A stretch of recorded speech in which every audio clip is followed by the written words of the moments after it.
días, ¿cómo están ustedes? El Señor les bendiga mucho. Le doy la más cordial bienvenida a nuestro estudio dominical que hemos denominado el alcance de la vida cristiana, lo que nos invita a considerar la vida cristiana desde el punto de vista de la experiencia, no solamente como algo penal, algo jurídico, algo establecido en un momento determinado de nuestra historia, sino como una experiencia que podemos vivir día a día.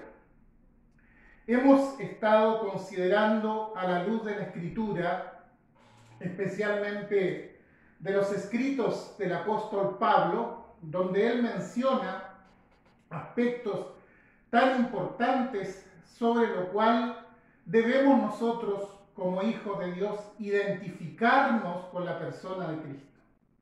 Pues hemos señalado también que la vida cristiana no es una imitación, no es hacer cosas frustrando a lo mejor mis propios deseos, sino es experimentar la vida nueva que Cristo ofrece. En esa identificación con Cristo hemos podido notar aspectos muy importantes. La identificación con la crucifixión y la muerte de Cristo, a la cual evidentemente nuestra carne se resiste, ¿verdad?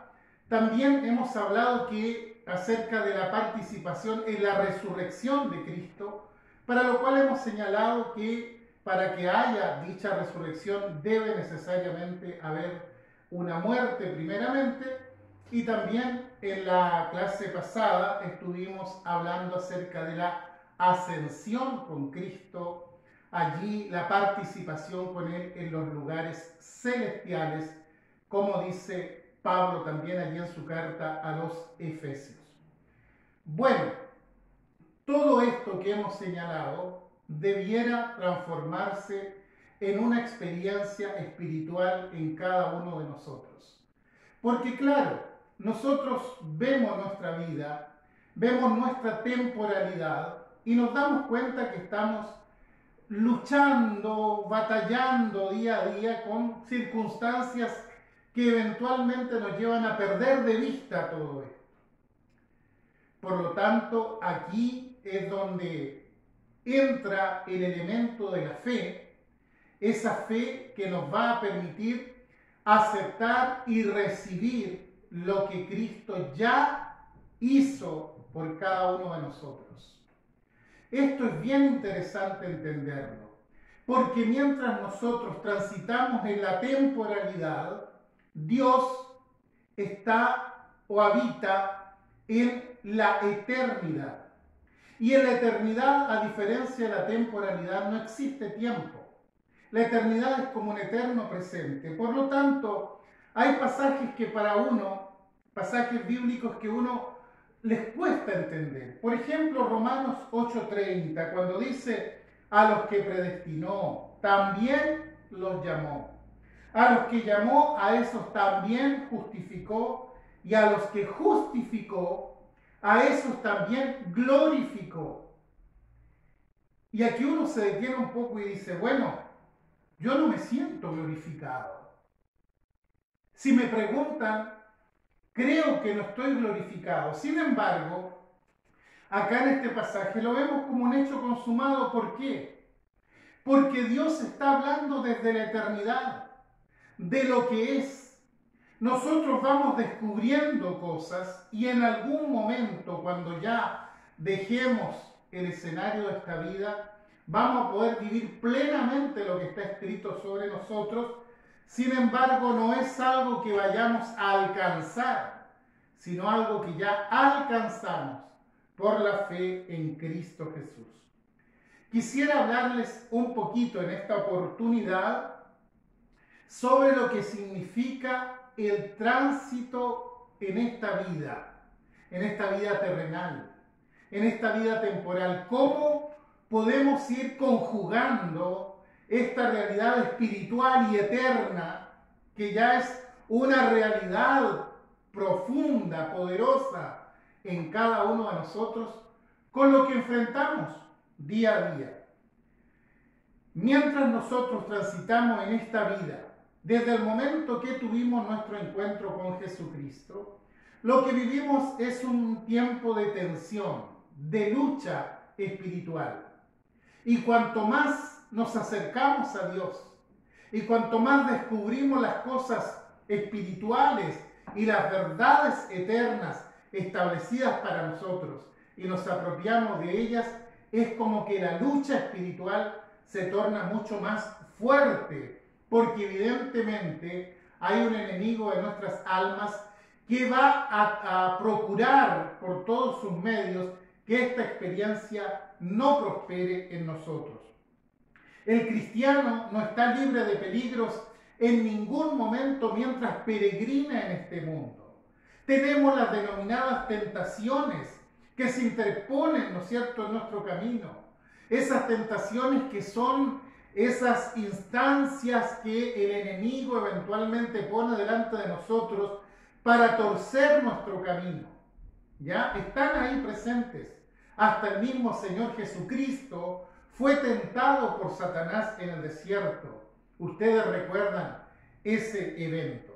Entonces, a medida que avanzamos en este sendero y vamos descubriendo la gracia de Dios, el poder de Dios, ciertamente que las trampas del enemigo se tornarán mucho más profusas y más intensas para hacernos caer. Fue precisamente al final del camino, en el momento del máximo logro espiritual, que el Señor Jesucristo experimentó el peor y más agudo de todos los conflictos internos. Y creo que esto ocurre también con todos los cristianos. Nunca llegaremos a comprender lo determinado, poderoso y cruel que es nuestro enemigo y cuán potente es la oposición contra el cristiano hasta que dirijamos nuestros pasos hacia las más elevadas cumbres espirituales. Cuando se apoya en su posición con Cristo en lugares celestiales, el gran adversario, como se le llama también el príncipe de las tinieblas, comienza a emplear tácticas mucho más sutiles y entra en acción con armas mucho más poderosas para derribar la vida del creyente. Esta lucha es real y lo vamos a considerar a la luz de la Escritura.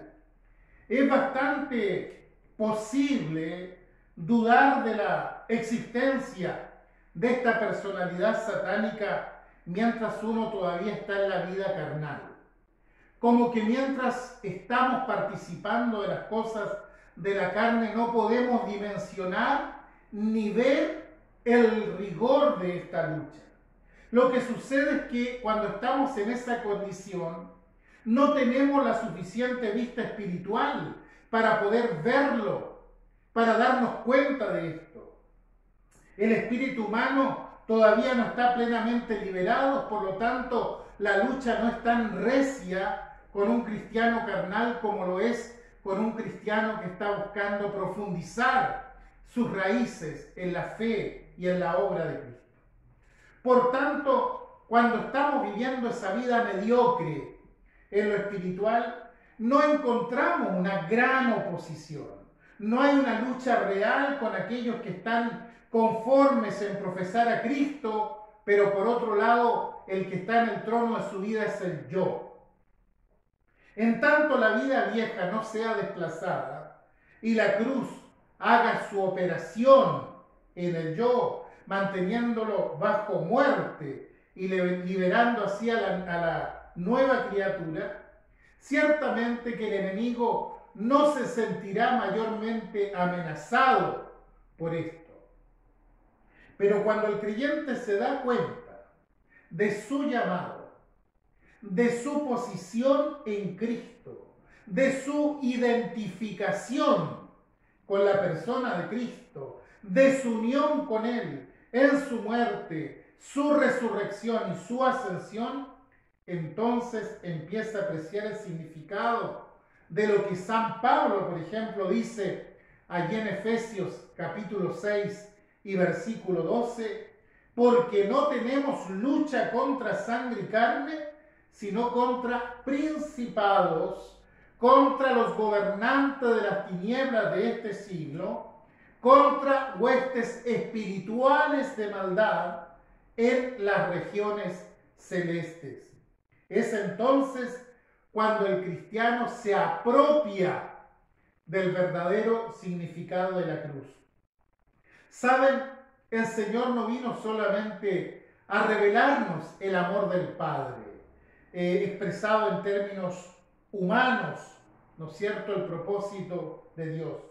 Él no vino solamente para sanar, para enseñar, ni tampoco vino únicamente para dar su rescate por muchos.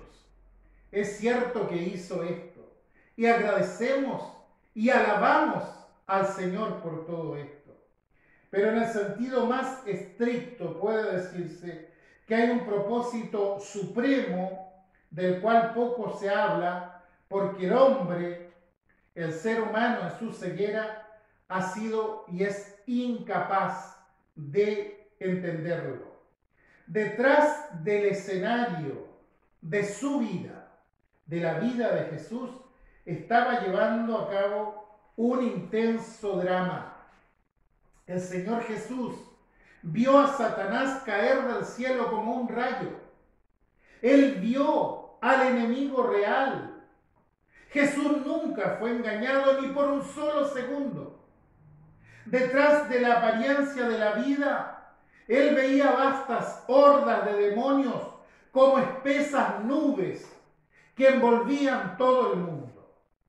La gloria suprema del Maestro, su valor primordial como redentor de las almas, yace en el hecho de que él fue capaz de romper, de quebrantar ese poder del enemigo. Él echó fuera demonios, él enfrentó al enemigo en el desierto y lo venció.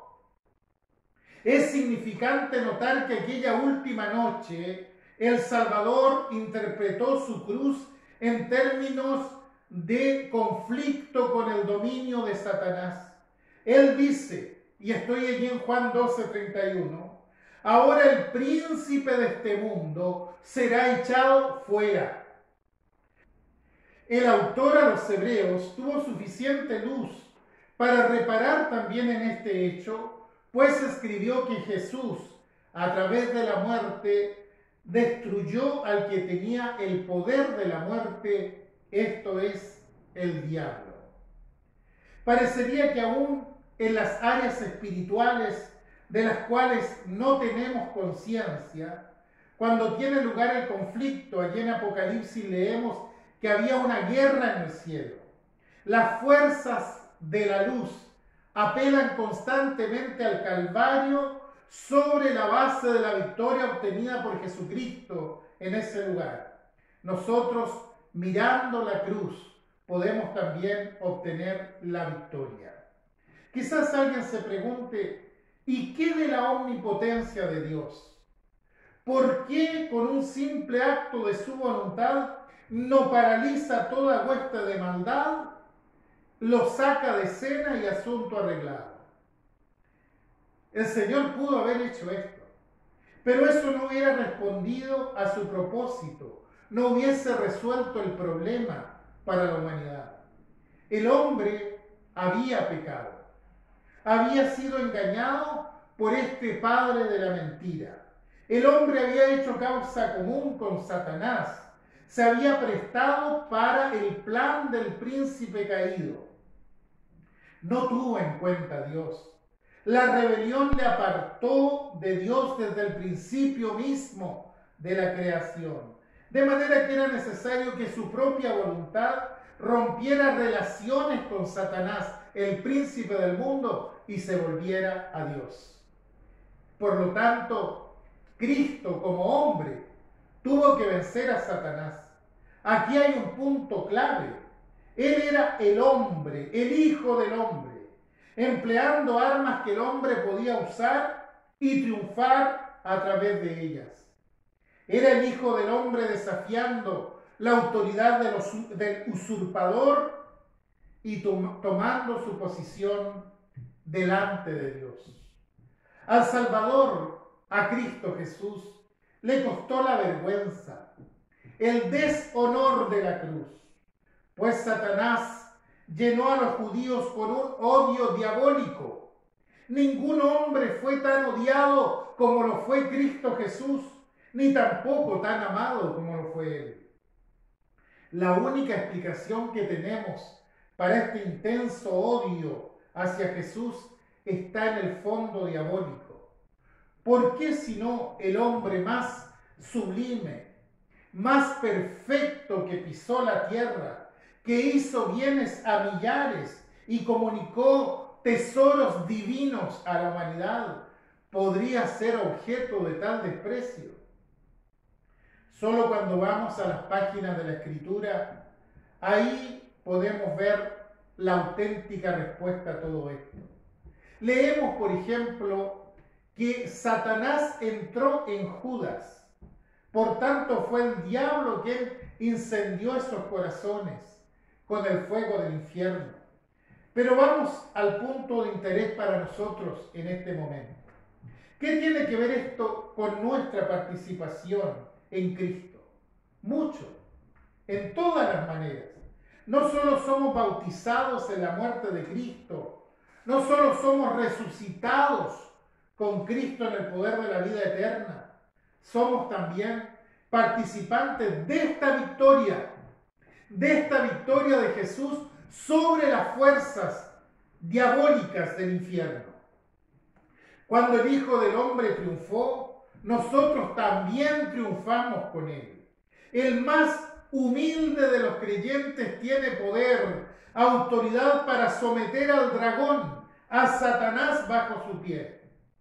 El más débil de los discípulos, que se dé realmente cuenta de su unión con Cristo en su nombre, puede atar al hombre fuerte y despojarle de sus bienes. Qué poderosa, qué grande es la obra de Cristo allí en el Calvario. La victoria ha de obtenerse a través de la muerte por esta razón. La vida del yo y el espíritu satánico están en afinidad inconsciente. Aunque el último esté muy pulido exteriormente, ya sea por su cultura, por su religión, es todavía el yo, es decir, la vida de la carne, la que está tomando decisiones. Tiene sobre sí la maldición de Dios, como dice allí en Romanos capítulo 8, versos 7 y 8. El Señor abomina a aquel que simula amarle, donde domina la vida del yo, sean cuales sean las simulaciones religiosas que se hagan. Satanás tiene un amplio terreno, un amplio espectro para desarrollar sus actividades. Cuidado con eso. De modo que el proceso debe hacerse a través de la muerte del yo, por fe. El Hijo del Hombre destruyó al enemigo a través de su muerte, mediante la absoluta negación de la vida del yo. El cristiano es plantado dentro de aquella muerte y es injertado en la cruz juntamente con Cristo. Y como muerto en Cristo, ya el dominio de Satanás no tiene ningún derecho sobre él. Ha sido destruido porque la vida de la carne con su afinidad satánica también ha sido destruida. También vemos, según la Escritura, que la autoridad de Cristo sobre los espíritus malignos fue delegada a los cristianos, a los hijos de Dios. Por tanto, el creyente más humilde, que está consciente de su unidad con Cristo, es investido con la misma autoridad que tuvo el Hijo de Dios. Los apóstoles ejercitaron este poder. Tenemos varios eventos en la Escritura donde podemos ver esto.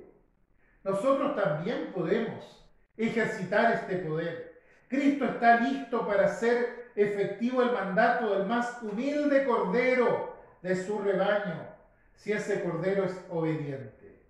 Dios nos exhorta a que tengamos una disposición práctica y efectiva de considerarnos muertos con Cristo para también poder reinar con Él, y en tal caso las mismas huestes del infierno estarán sujetas a nosotros, como dice Mateo 16:18. Continuaremos con esta temática en la próxima clase. Mientras tanto, le dejo algunas preguntas. Primero, ¿cómo venció Cristo el poder de las tinieblas? Segundo, claramente la lucha espiritual es real. ¿Cómo podemos vencer? Tercero, ¿qué implicancia tiene la muerte del yo en esta victoria? Nos encontraremos la próxima semana, si el Señor lo permite. Bendiciones.